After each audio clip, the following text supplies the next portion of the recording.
So one of the best secrets in all of finance are schools in Canada. Canada has a growing banking center in Toronto where most bulge brackets will have a regional office, and most universities in Canada are continuing to invest into their finance programs.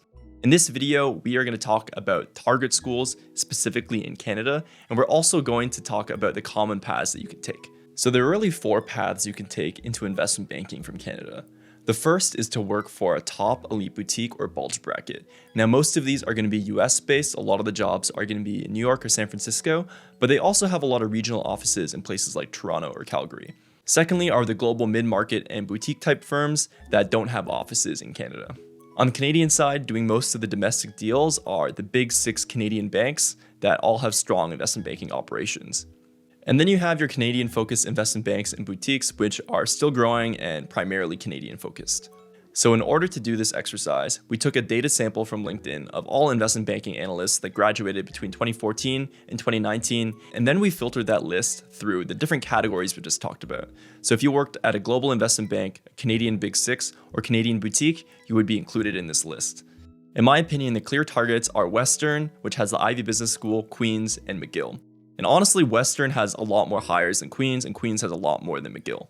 But these schools all consistently send hires to all the different banks, and they also have very strong percentage of sending people to global firms. 40 to 50% of all the investment banking hires at these schools go to the global firms. Those are the best firms in the entire world.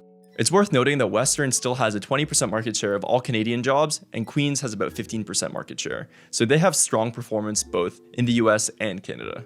The next category are the semi-targets, and they send between 5 and 10 people into investment banking every single year. They tend to have a stronger focus on Canadian schools and send to the US more sporadically.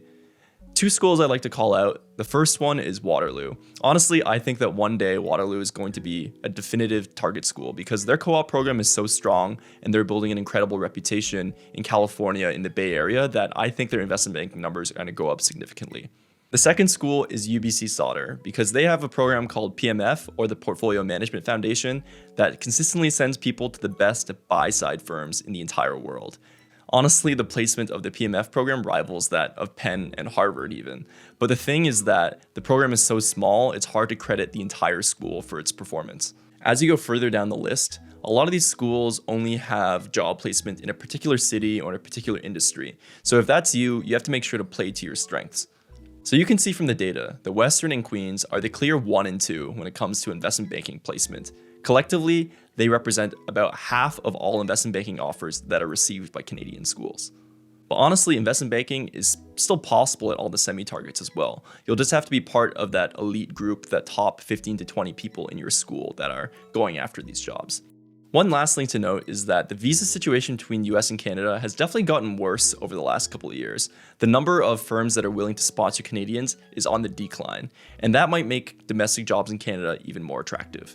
I hope you learned something from this video, and I will see you in the next one.